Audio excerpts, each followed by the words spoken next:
Okay, so we're on chapter 4. Who has won to mastership? Have you all got the book open?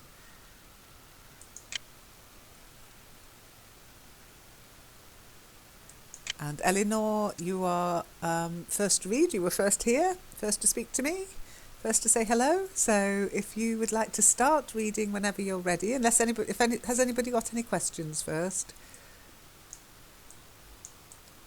I know it's been a week and a bit since we last read. It's been, well, 2 weeks since we last read, so.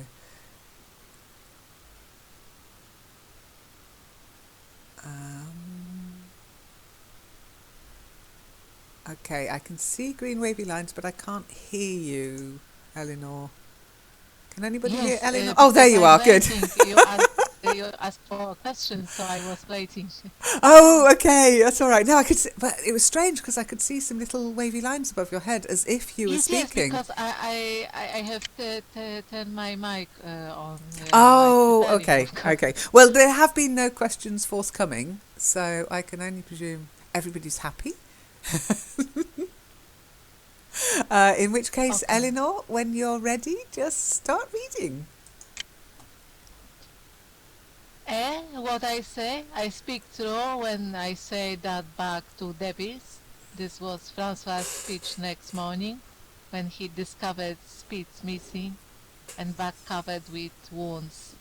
He drew him to the fire and by its light pointed them out. That Spitz fight like hell, said Perrault as he surveyed the gaping ribs and cuts. And that back fight like to health, was Francois' answer. And now we make good time. No more Spitz, no more trouble, sure. While Perrault packed the camp outfit and loaded the sled, the dog driver proceeded to harness the dogs. Buck trotted up to the place Spitz would have occupied as leader, but Francois, not noticing him, brought Solex to the coveted position. In his judgment, Solex was the best lead dog left.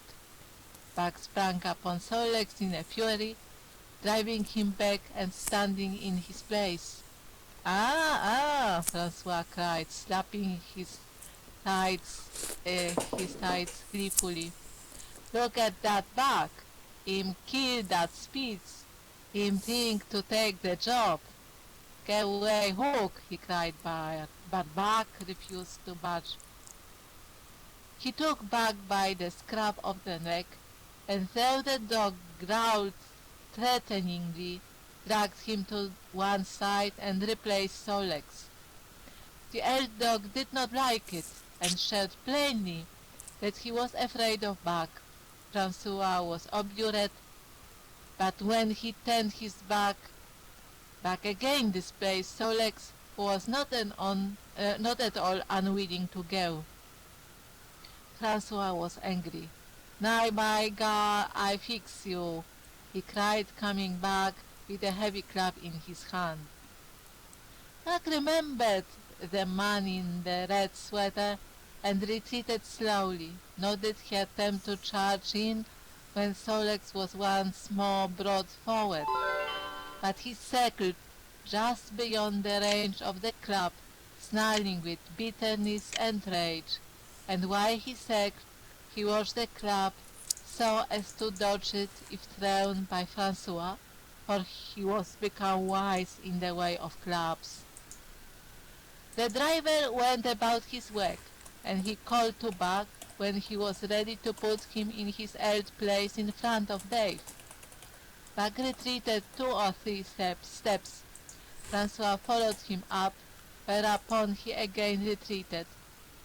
After some time of this, Francois threw down the club, thinking that Buck feared a thrashing.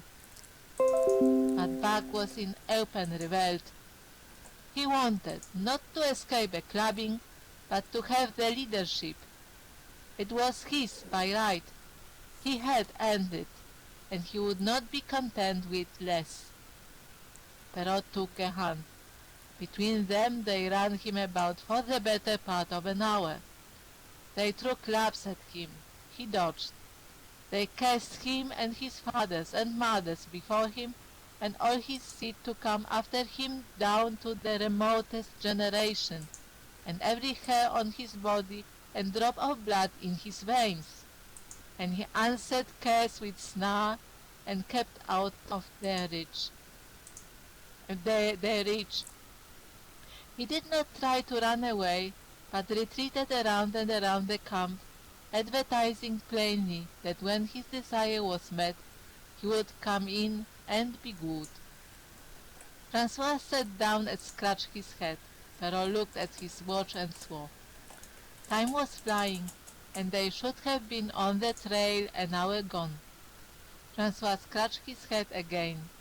He shook it and grinned sheepishly at the courier, who shrugged his shoulders in sign that they were beaten. Then Francois went up to where Solek stood and called to Buck. Buck laughed as dogs laugh, yet kept his distance.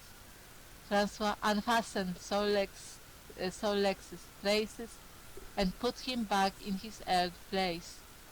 The team stood harnessed to the sled in an unbroken line, ready for the trail. There was no place for Buck save at the front. Once more Francois called, and once more Buck laughed and kept away. "Throw down the club," Perrault commanded. Francois complied, whereupon Buck trotted in, laughing triumphantly, and swung around into position at the head of the team.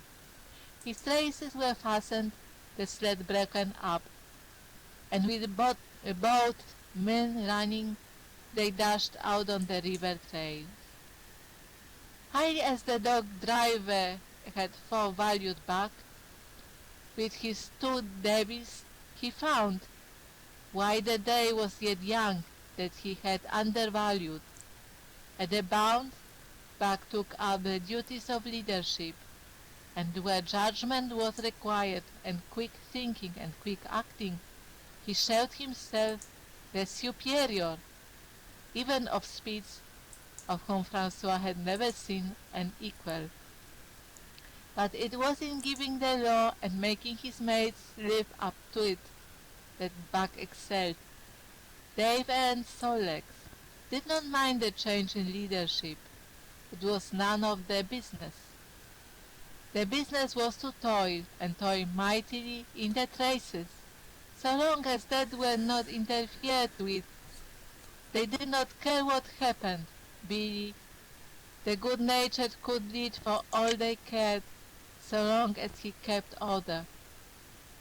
The rest of the team, however, had grown unruly during the last days of Spitz, and their surprise was great now that Buck proceeded to lick them into shape. Very good. Well done. Okay. Yeah. Lick 'em into shape. I love it. No alarm clock. No. I've given up on the alarm clock. It wasn't April's favourite thing. It used to terrify April, if you remember. So now you have to put up with me. Yeah. It's still there. It's still on my desk, but no alarm clock. No, I don't want to give anybody a heart attack. Anyhow, very nicely read. Well done. And just a couple of little words. Okay. Mm-hmm. The first one, circled. You've got to get to circle. He circled round. Yeah. So you've got to get the d at the end, of course. Circled. Try it. Circled. Yes. Is Good. it better? Much Okay. better. Yeah. Thrashing. And thrashing. Uh-huh. Yeah. Thrashing. Make sure Yeah. you get. Yeah. Exactly. It's the Yeah. sound. Otherwise, I it sounds know. like trashing. And to be honest, Yeah. trashing's become a verb now. Trash talk, and to trash something. So trashing is a word, but thrashing is what was actually, to beat somebody. Okay, so thrashing with a th. And then Thrashing. the next one, I'm being a little fussy, but if you have a listen to the recording, old. It's an O sound. Old. Yeah. So old, yeah. It's just me being fussy because your English is so good. So I've got to find something to correct. But if you listen, you'll find that you don't say the O sound very well. Old. Okay. I will hear Yeah. end of a sentence. That's my problem. Okay, and the next My knowledge one. is theoretical. Yeah.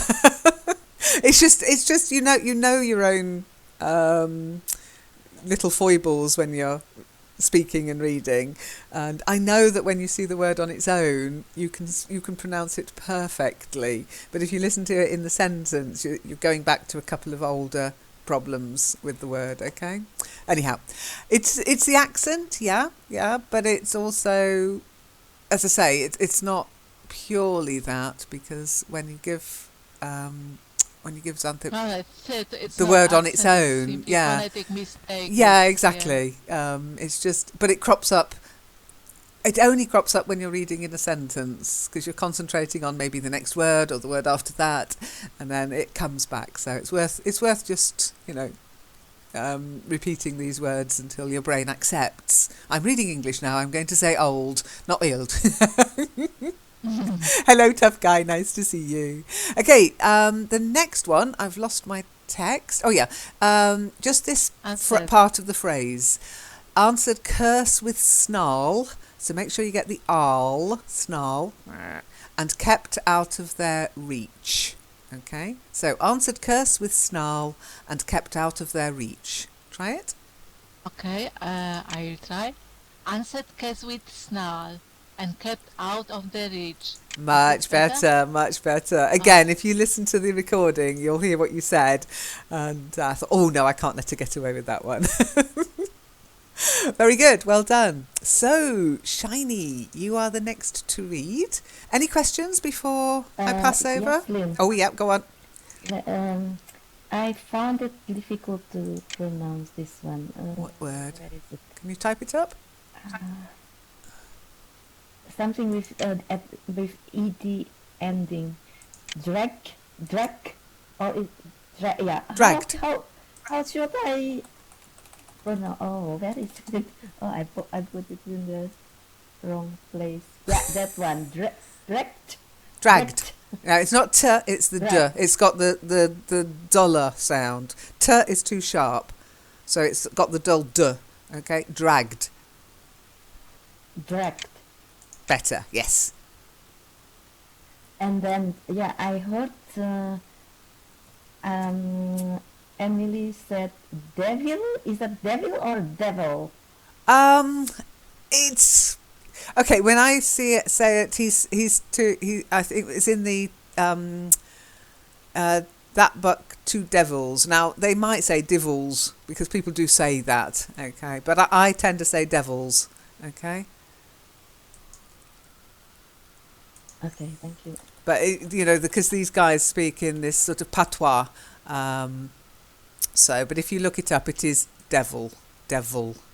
But you do hear people say divil and devil. The correct phonetic pronunciation is devil. Do you want to have a go, Eleanor? Devil? devil. Yay, But perfect. I always pronounce de because you corrected me once. Once, It just was the once. no, perhaps many times, but Yeah. some time ago. So Okay, so well I spotted, also April. pronounce devil. Divil, yeah, divil is quite funny, but people do say it. It's not strictly wrong. It's just not standard. As you know, one of my favourite sayings now is non-standard English. There's nothing wrong with it, and as long as you know what they mean, that's the main thing. Okay, so Shiny, any other questions before I pass over the mic? Nope. Okay, so Shiny, your turn.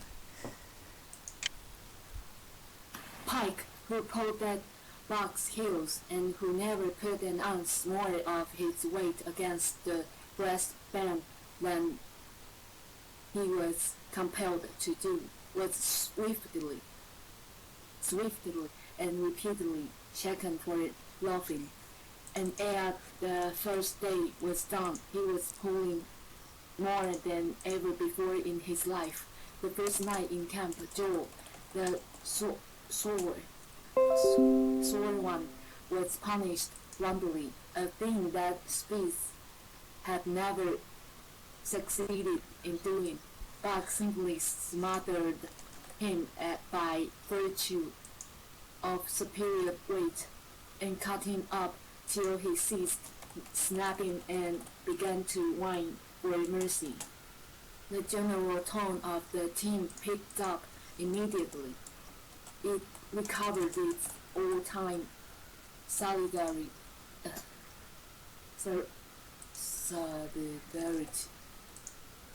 and once more the dogs leaped as one dog in the traces. At the rink, rabbits, two native huskies, Tig and Kuna, were aided, and the severity with which Buck broke them in took away from Swart's breath. Never such a dog as that Buck, he cried. No, never him worth $1,000, by God, eh? What do you say, Peril? And Peril nodded. He was ahead of the record.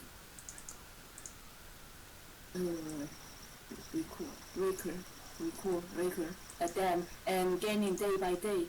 The trail was in excellent condition, well packed and hard. There was no new fallen snow with which to contend. It was not too cold. The temperature dropped to 50 below zero and remained there the whole trip. The men rode and ran by turn, and the dogs were kept on the jump with but infrequent stoppages. The 30-mile river was comparatively coated with ice, and they covered in one day, going out what had taken them 10 days coming in. In one round, they made a 60-mile dash from the foot of Lake La Bise to the White Horse Rapids, across Mars, Cottage, and Burnett. 70 miles of lakes. They flew so fast that the man whose turn it was to run pulled behind the sled at the end of the rope. And on the last night of the second week, they topped White Pass and dropped down the sea slope with the lights of ski and of the shipping at their feet. It was a record run. Each day for 14 days they had averaged 14 miles. For 3 days, Perrault and Francois threw chests up and down the main street of Sky and were deluged with invitations to drink, while the team was the constant center of the worshipful crowd of dogbusters and mushers. Then 3 or 4 Western batmen aspired to clean out the town, were riddled like paper boxes or their pens, and popular interest turned to other idols. Next came official orders. Francois called Buck to him, threw his arms around him, wept over him, and that was the last of Francois and Perrault. Like other men, they passed out of Buck's life for good. A Scotch half-breed took charge of him and his mates, and in company with a dozen other dog teams, he started back over the weary trail to Dawson. It was no light dawning now, nor record dawn, but a heavy toil, each day with a heavy load behind, for this was the mail train carrying word were from the world to the man who sought food under the shadow of the pool. Buck did not like it, but he brought up well to the work, taking pride in it after the manner of Dave and Solex, and seeing that his mates, whether they prided in it or not, did their fair share. It was a monotonous life, operating with machine-like regularity. One day was very like another. At a certain time each morning the cooks turned out, fires were built, and breakfast was eaten. Then, while some broke camp, others punished the dogs, and they were underway an hour or so before the darkness fell, which gave warning of dawn. At night, camp was made. Some pitched the flies, others cut firewood and pine boats for the baits, and still others carried water or ice for the cooks. Also, the dogs were fed. To them, this was the one feature of the day, though it was good to loaf around. After the fish was eaten for an hour or so, with the other dogs, of which there were 50 and odd. There were fierce fighters among them, but 3 battles with the fiercest brought Buck to mastery, so that when he bristled and showed his teeth, they got out of his way. Very That's the role, good. Yep. perhaps. Okay. Stop. You're on a roll, aren't you? Excellent. Well done. Okay, so that's very nicely read and nice and clear. I hope that the recording is clear. April, I tried to do a sort of test, but it was practically impossible, by the way, doing it on live stream. And then trying to listen to people read, but trying to listen to the live stream, it doesn't work. It was a catastrophe. I nearly lost my connection, so I think we're just going to have to cross our fingers as ever. You wish it weren't clear? You mean you hope it isn't clear? Yeah, I wish it wasn't clear. I hope it isn't clear. I wish it weren't clear. You can't say that yet because it hasn't happened yet. So you could say maybe I hope it hasn't been clear. What we need is somebody to watch the live stream and listen to it and then to report back to us as to whether it's clear or not. It's the only way it's going to work. I don't think I can do it otherwise. Okay, let's have a look at the words first. Okay, for Shiny. So, first one, shaken. What's your James Bond films? Shaken, not stirred. So, to shake, shaken. Shaken. Perfect. And the next one's a bit funny. It's a stoppage. So, stoppages. Stoppages. Yay! Something that happens during strikes, or if something goes wrong with a process, there's a stoppage. Things stop. Then the next one, it is a word. Of course it's a word. It is a name, but it is a common name, and we normally say Bennett. Bennett. Yay, good. Bennett. The next one, to deluge somebody with something. Deluged. Deluged with work. Try it. Deluge. Yeah, deluged. Now, deluged, yeah, okay, maybe Americans say it that way. But I tend to say it's a deluge, especially if it's raining heavily. We sometimes call that a deluge. But you can also be deluged with work. Next one's important. Weary, not wary. Wary means suspicious of somebody, not willing to really engage with them, watching them because you think they might do something. And weary just means tired. So, women get weary. Weary. Try it. Weary. Yeah, better. And then if you do the same thing every day, again and again, it can get very monotonous. Monotonous. Yay, good. And the dogs are in the sled and they're harnessed. Harnessed to the sled. Harnessed. Very good. And then firewood is one word. Not firewood, just firewood. Firewood. Yeah. And then if you are very good at something, like your pronunciation, you gain a mastery of it. Mastery. Mastery. Good. And then you get 3 smileys. Look at this. Solidarity, breath and slope. Slope. Yeah. So say the 3. Solidarity, breath, slope.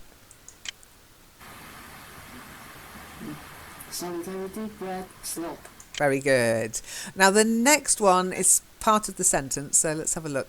The sour one, not the sore one. Sore means something's painful, so you might have a sore paw after all that work. But sour, it means in a bad temper or just with a bad nature. If you're a sour person, you're just not a very nice person. So the sour one was punished roundly. Try it. The sour one was punished roundly. Very good. And then he was ahead of the record then. He was ahead of the record then. Yes. And you do have a problem with record. Okay. So and I can every time you kind of stopped and gave up. And you went,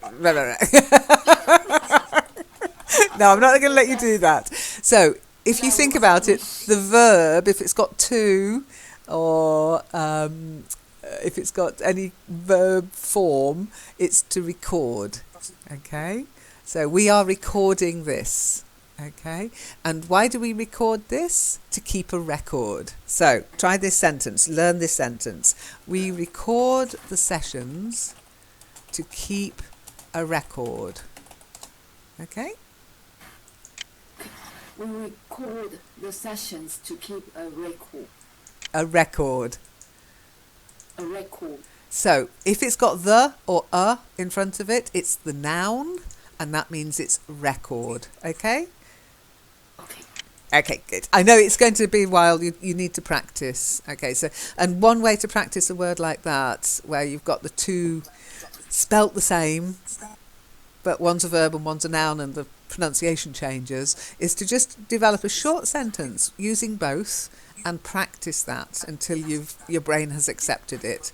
Okay, we record the sessions to keep a record. Okay.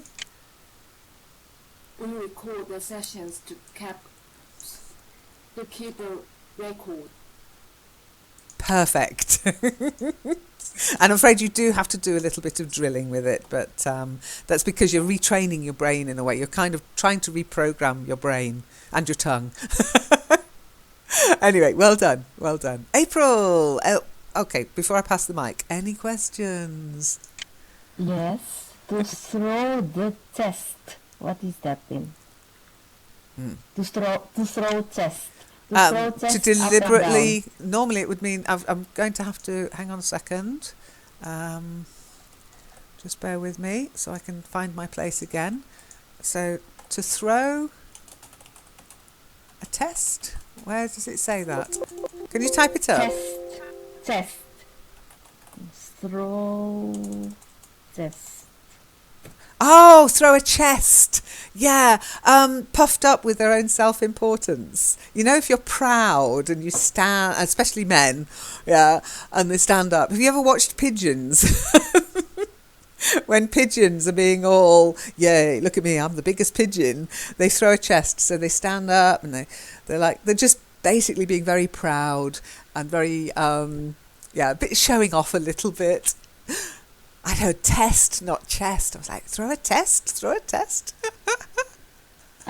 what is then here in this context? Perrault and Francois threw chest up and down the main street of Skagway. Yeah. So what they did was they walked up and down very proudly because they'd beaten the record. Okay, so they were going, they weren't hunched up and ashamed. They were very proud of the achievement, and so they walked up and down the street like they owned it. Okay. Okay. Yeah, and pitch the flies. Is that to catch the flies? Or Pitch the playing with flies. the flies? To pitch. Okay, no, it means to. Okay, they're pitching. Can you remember when we did our? Oh, sorry, I've muted my mic. Remember when we did our camping sessions about camping? What do you do to a tent when you erect a tent? Oh, okay. You pitch a Is that the tent. flies? To pitch a Uh-huh. tent. And what have you got on a tent? You've got the flies of the tent, the flaps kind of thing. So they were pitching the tents. Okay. Oh, I was thinking of Of the flies buzzing of the around. animal. Well, that's why you should always ask. If you're not sure, ask. Because sometimes if you were thinking flies, that would make no sense. Because there aren't many flies when it's cold. So yeah, you got the fly of the tent. I think it's, if I remember my tent vocabulary, it's the front opening, the fly of the tent. I suppose because it keeps the flies out. I don't know. And remember, flies has more than one meaning of buzzy. You can have the flies on your trousers, the zip. We often call that the flies. Your fly's open doesn't mean you've got a fly. It means that the zip on your trousers is open. So yeah, context is very important. Do ask. Don't assume. If it doesn't seem to make sense, ask. So well done, April. Good question. I always ask stupid questions. They're not stupid. That was really important. If you had flies in your head, as I say, words paint pictures in your head. And you must have been very confused. Where did the bloody flies come from? Why is he going on about flies? And what are they pitching them? Exactly. That's it, Shiny. April asks the questions. Everybody else is thinking but too afraid to ask. And you know me, if I don't know, I'll tell you I don't know. And then we'll ask Eleanor because she knows everything. Oh, Actually, that's not true. oh, it is, because Unfortunately, I would like to- you've pre-read it. You've pre-read it quite often. So, have you done an update, by the way? Yes, I have. I Excellent. just You'll need to remembered share the I- link. Yeah, good. Yeah. Okay, so This lick into shape, I have found it. lick into shape. on Yeah, it's a number- great saying that. To lick. I need somebody to lick me into shape, to be honest, down at the gym. Okay, I'll put it onto the latest update. I'll put it into the thread as well. Okay, so April, it is actually your turn to read. Whenever you're ready. Okay. We are on chapter 4. Is that right? Chapter 4, yeah, from Who has Festival, what's that? perhaps No. he loved to lie near the fire. Uh-huh. Okay? Okay.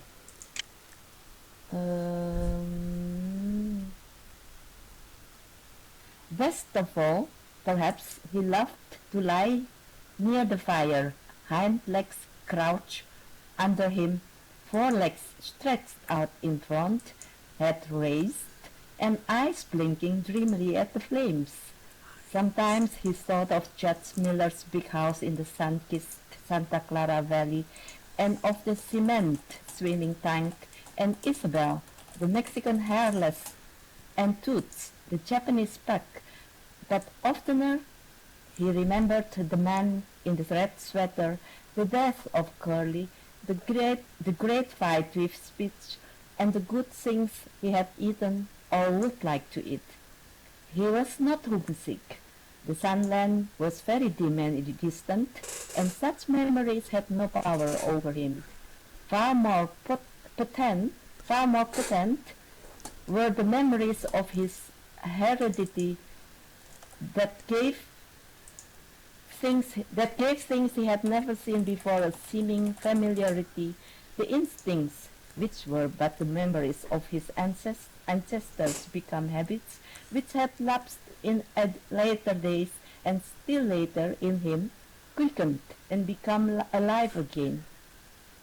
Sometimes as he crouched there, blinking dreamily at the flames, it seemed that the flames were of another fire, and that as he crouched by this other fire, he saw another and different man from the half-breed cook before him. This other man was shorter of leg and longer of arm, which, with muscles that were stringy and knotty rather than rounded and swelling. The hair of this man was long and matted, and his head slanted back under it from the eyes. He uttered strange sounds and seemed very much afraid of the darkness into which he peered continually, clutching in his hand, which hung midway between knee and foot, a stick with a heavy stone made fast to the end.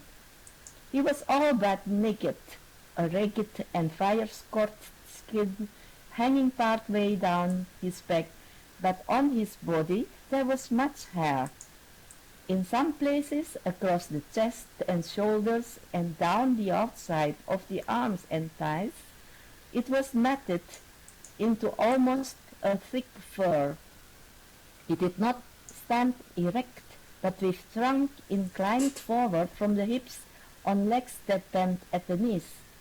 About his body there was a peculiar springiness or resiliency, almost cat-like, and a quick alertness as of one who lived in perpetual fear of things seen and unseen. At other times this hairy man squatted by the fire with head between his legs and slept. On such occasions his elbows were on his knees, his hands clasped above his head as though to shed rain by the hairy arms. Beyond that fire, in the circling darkness, Buck Above. could see many gleaming coals, 2 by 2, always 2 by 2, which he knew to be the eyes of great beasts of prey. And he could hear the crashing of their bodies through the undergrowth and the noises they made in the night. And dreaming there by the Yukon bank, with lazy eyes blinking at the fire, these sounds and sights of another world would make the hair to rise along his back and stand on end across his shoulders and up his neck, till he whimpered low and suppressedly, or growled softly, and the half-breed cook shouted at him, "Hey, you bat! Wake up!" Whereupon the other world would vanish and the real world come into his eyes, and he would get up and yawn and stretch as though he had been asleep. It was a hard trip, with the mail behind them, and the heavy work wore them down. They were short of weight and in poor condition when they made Dawson, and should have had a 10 days or a week's rest at least.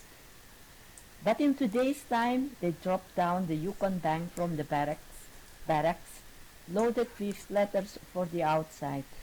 The dogs were tired, the drivers grumbling, and to make matters worse, it snowed every day. This meant a soft trail, greater friction on the runners, and heavier filling for the dogs, yet the drivers will fare through it all and did their best for the animals. Each night the dogs were attended to first. They ate before the drivers ate, and no man sought his sleeping robe till he had seen to the feet of the dogs he drove. Still their strength went down.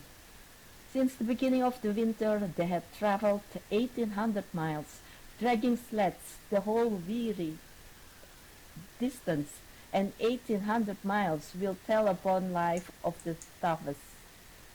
Buck stood it, keeping his mates up to their work and maintaining discipline, though he, too, was very tired. Billy cried and whimpered regularly in his sleep each night. Joe was sourer than ever, and Solex was unapproachable, blind sides or other sides. Very good. Well done. But it was... Yep, okay. Thank you. Thank you. Okay, so nicely read. You're going to kick yourself when you see the first word, but I'm going to challenge you to listen to the recording and see if I wasn't right. But when I heard it, I heard ice, not eyes. Okay, so ice has the softer ending, and eyes has the z, the vibrating ending. Okay, so eyes. Try it.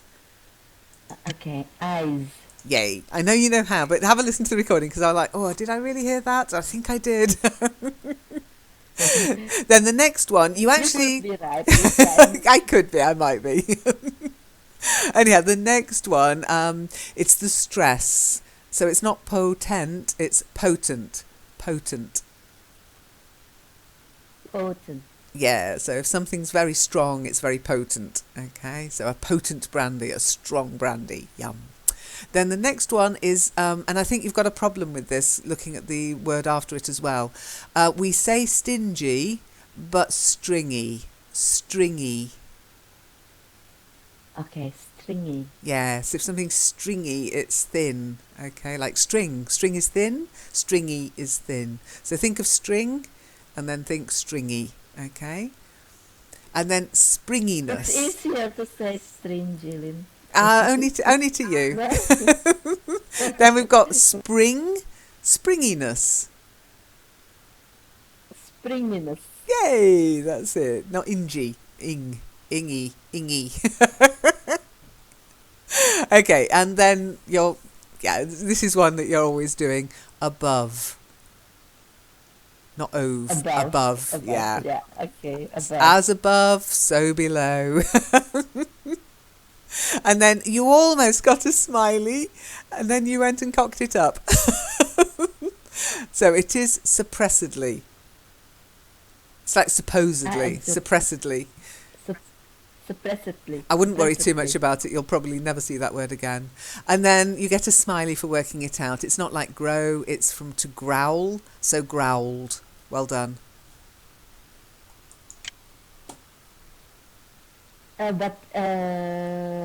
Suppressed is not surprised. Yeah. Not surprised, no. Suppressed, and then suppressedly. Okay? Not suppressedly. This is, I suppose, just to make it easier to say. But as I say, it's not one that you'd use very often as an adverb, to be honest. Okay? You made the same mistake again. You will find the same mistakes crop up again and again. You will find them, and you'll share them, and then you'll sort them out eventually. If it bothers you. If it doesn't bother you, keep going. Doesn't matter. I figured that you're here, you might as well get the corrections, and it's up to you. I'll just keep correcting you. Only when you said when you correct us, then we will think, oh yeah, you have corrected me that before, yes. more times. Well, you'll be glad to know. Times. Yeah, but you'll be glad to know, because I do so many corrections. I don't usually remember, unless it's for some reason funny. I don't usually remember if I've already corrected you, because I kind of forget these. Otherwise, my brain would just be full of corrections and I'd go insane. So I kind of forget. So don't worry about it. I won't remember. I'll never say, I've told you this before. You know, like teachers do at school. I used to hate that. Doesn't matter. You might have told me 1,000,000 times. If I'm still making the mistake, you've got to do something different. Anyway, tough guy. Now, you were here a bit late, so can I hear you? And can you hear me? That is the question. Yes, I can hear you. Excellent. And I can hear you. Woohoo! It's good, it's good. I put a little note in the Kitely thing about voice saying it's working like a charm now. So we're not using Skype anymore for this. It's great. I don't know what they did whilst we were on holiday in over Christmas, but they must have done something. Okay, so are you at the right place? Tough guy. Oh, hang on, before I pass the mic over, any questions?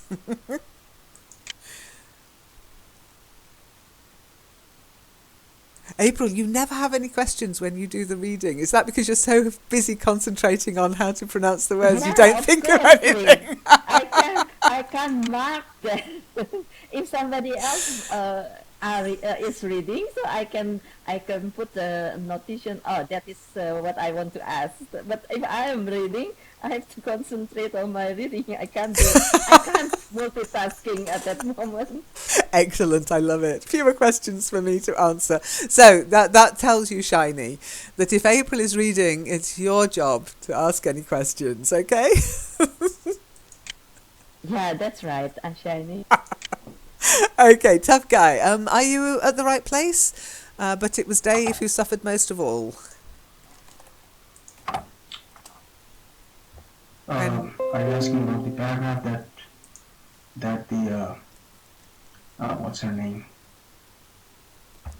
Who was reading? April. April, yes, April. What's her The name? whole thing What's her was name would when do? she stopped reading.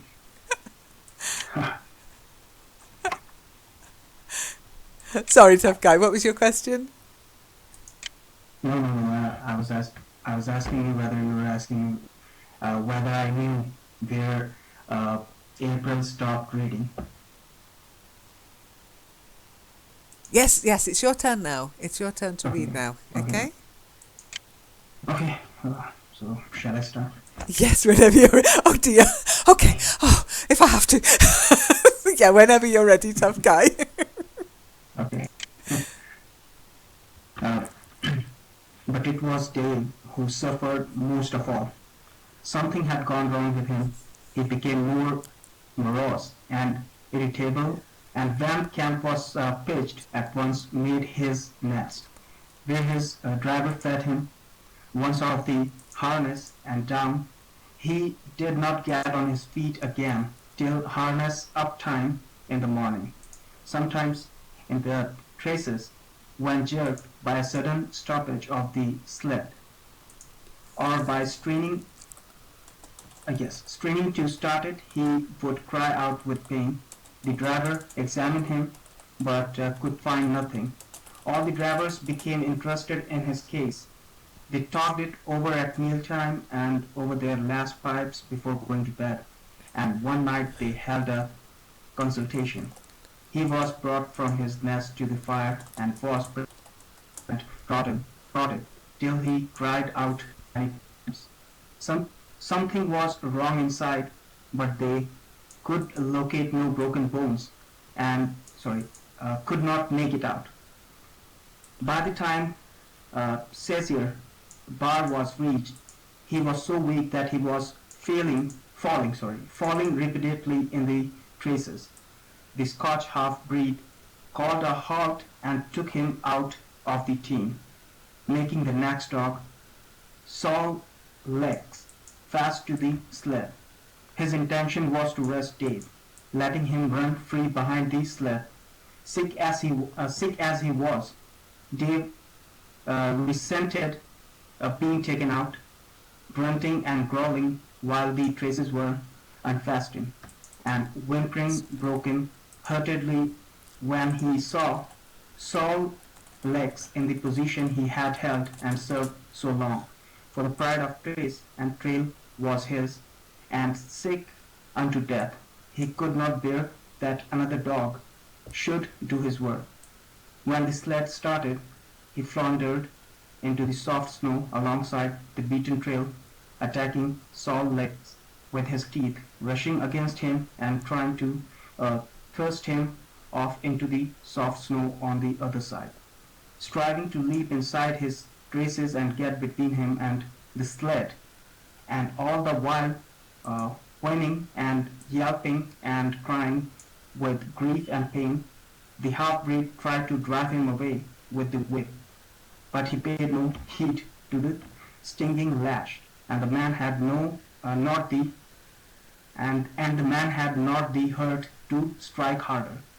Dave refused to run quietly on the trail behind the sled, where the going was easy, but continued to flounder alongside in the soft snow, where the going was almost difficult, till exhausted.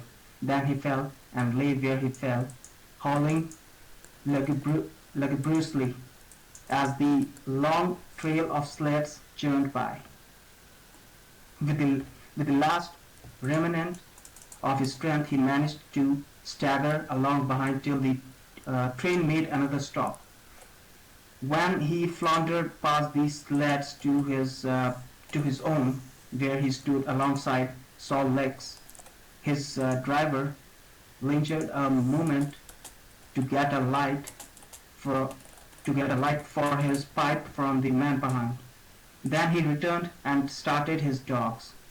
They swung out on the trail with remarkable lack of exertion, turned their heads uneasily, and stopped in surprise. The driver was surprised too. The sled had not moved. He called his comrades to witness the sight. Dave had bitten through both of Salt Lake's traces and was standing directly in front of the sled in his proper place. He pleaded with his eyes to remain there. The driver was perplexed. His comrades talked of how a dog could break its hurt through being denied the work that killed it, and recalled instances they had known, where dogs too old for the toil or injured had died because they were cut out of the traces. Also, they held it a mercy, since Dave was to die anyway, that he should die in the traces, hurt easy and content. So he was uh, harnessed in again, and proudly he pulled as of old, though more than once he cried out involuntarily from the bite of his inward hurt. Several times he fell down and was dragged in the traces, and once the sled ran upon him so that he limped thereafter in one of his hind legs. But he held out till camp was reached, when his driver made a place for him by the fire. Morning found him too weak to travel. At harness up time he tried to crawl to his driver. By convulsive efforts he got on his feet, staggered and fell. Then he wound his way forward slowly towards where the harness were being put on his mates. He would advance his forelegs and drag up his body with a sort of hitching movement. When he would advance his forelegs and hitch ahead again for a few more inches, his strength left him, and the last his mates saw of him, he lay gasping in the snow and yearning toward them. But they could hear him mournfully howling till they passed out of sight behind a belt of river timber. Here the train was halted. The Scotch half-breed slowly retraced his steps to the camp they had left. The man ceased talking. A revolver shot rang out. The man came back hurriedly. The whips snapped. The bells tinkled merrily. The sled churned along the trail, but Buck knew, and every dog knew, what had taken place behind the belt of river trees. Well done. Okay. Oh, I've got tears in my eyes. Ah, so sad.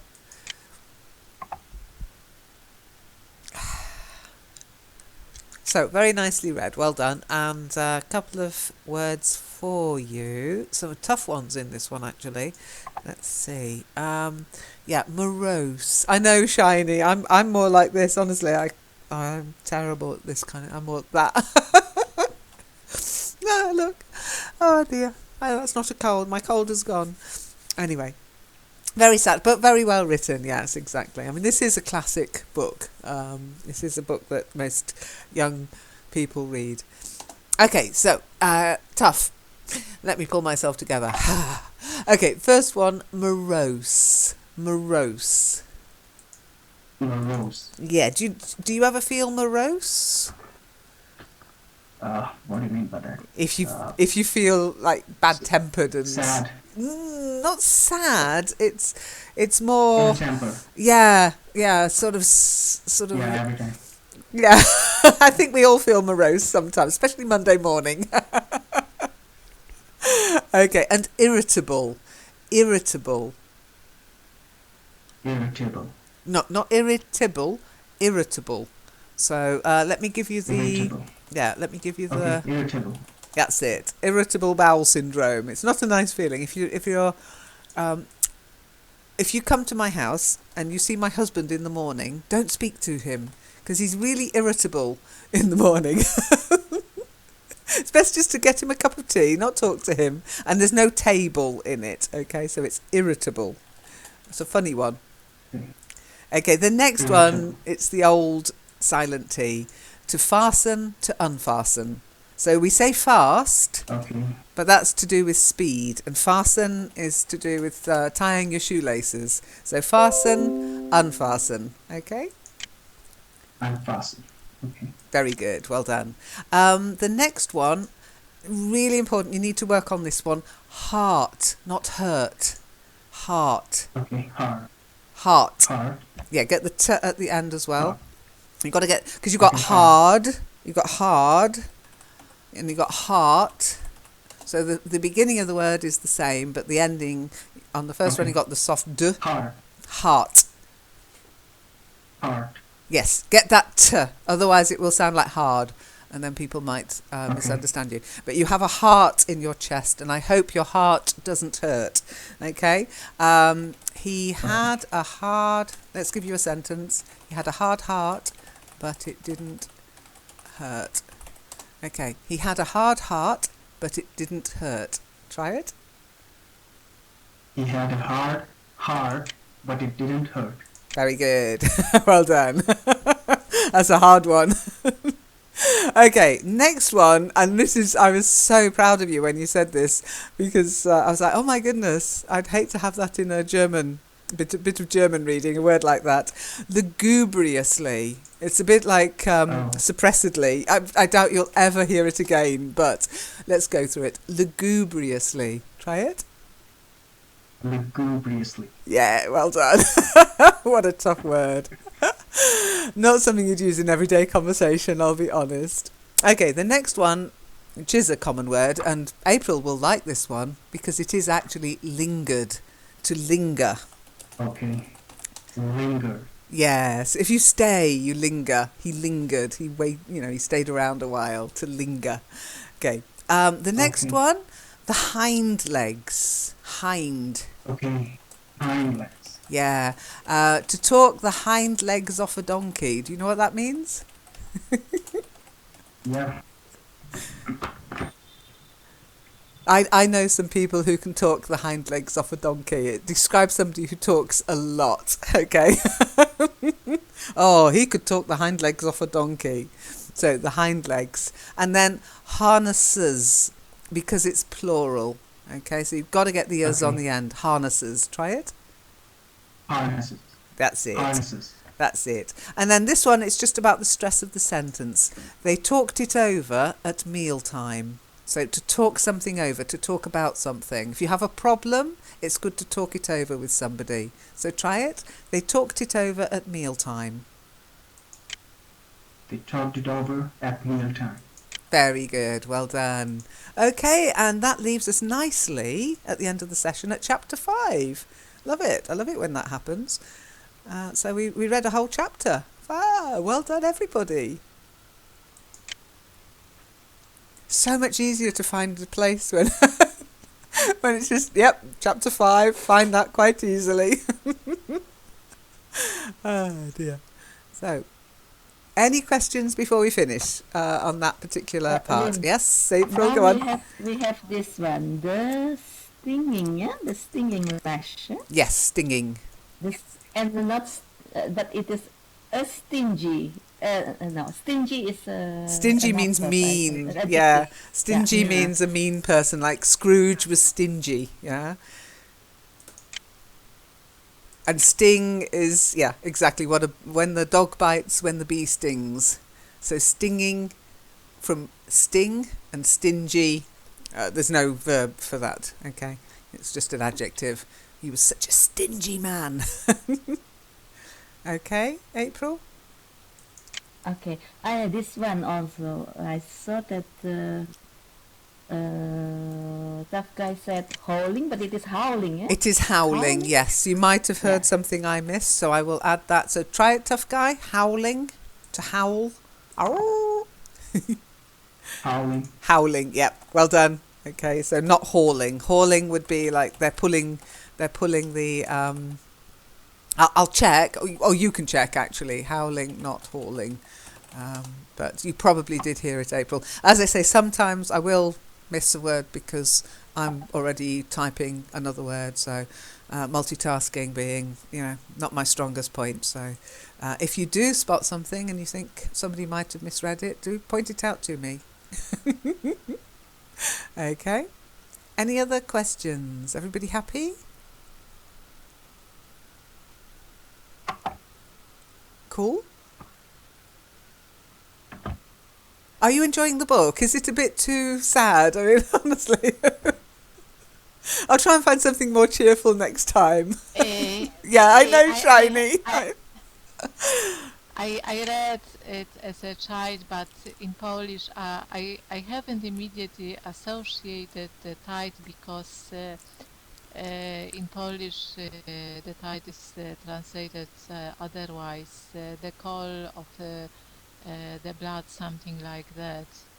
Oh, It's very okay. popular. Interesting. Yeah. Oh, yeah, it but is a at classic. the time I didn't. It is a classic book. Yeah, I it's a hate that when they classic. do that. They do it a lot with films in Germany. They'll completely change the films, like Bridget Yeah, Jones's. too. Yeah, Bridget Yeah, Jones's they're Diary. right. It's not. Yeah. Yeah, you've heard of the film Bridget Jones's Diary? Well, in Germany they changed it to Schokolade zum Frühstück, which means chocolate for breakfast. I mean, what? But the same here. For example, the King's Speech with Colin Firth, Uh-huh. and here they translated it as becoming a king, so nothing to do Oh. with the original time. Yeah, That's the really recognized strange. as Yeah, that yes, sounds so it's boring as for well. that purpose. I can't understand why, because it's not difficult to translate No. literally. So And that's what I why thought about not? Bridget Jones's Diary. It's something Yeah. that would perfectly make sense in German, and Schokolade zum Frühstück made no sense to me. In fact, I didn't even recognise it as the same film till I saw the poster, and I was like, hang on, that's Bridget Jones's Diary. You don't change the Exactly. title there. Well done, April. And I agree, it is sad. Remember, when the film was made, it was in the days of happy endings, and nowadays, I think if they remade this film, it would be far more hard-hitting than it was the original. Absolutely, yeah. The film was very much modified to suit the taste of the day, I guess. Nobody wants to see dogs suffer but it was true. That's how those dogs were treated, and the kind of work they had to do. And yeah, even today, people kidnap dogs. There's a poster going around at the moment. Somebody's dog was stolen outside a supermarket, and it's just heartbreaking because you think, oh, what's happening to that poor dog now? So nothing's changed. I think we're still horrible to animals, but not everybody. Leica has a lovely life. Oh, but 2 days ago here, they found 4 baby pogs. Not really baby, but yeah. What do you say? I don't know. The You mean children puppies? children of the pog, Children of of? the pigs. Oh, Of piglets. the pigs. Yeah, piglets. Piglets. 4 piglets in Aw. a river. In a river, they killed them, and apparently those piglets are pregnant. Oh So no. I was thinking, not only people commit abortion, but also for pig, they do that also. Oh, it's terrible. 4 piglets. Oh, there's no excuse for that because we have animal shelters and rescue places. That's just cruelty. That's just laziness and cruelty. But yeah, people can be very cruel, as we know. Okay, on that cheerful note, thanks, April. I'll stop streaming now, and Yeah, by all means, if you want to check on my pronunciation, if I did catch you out, you can have a listen and tell me, no, you were wrong. And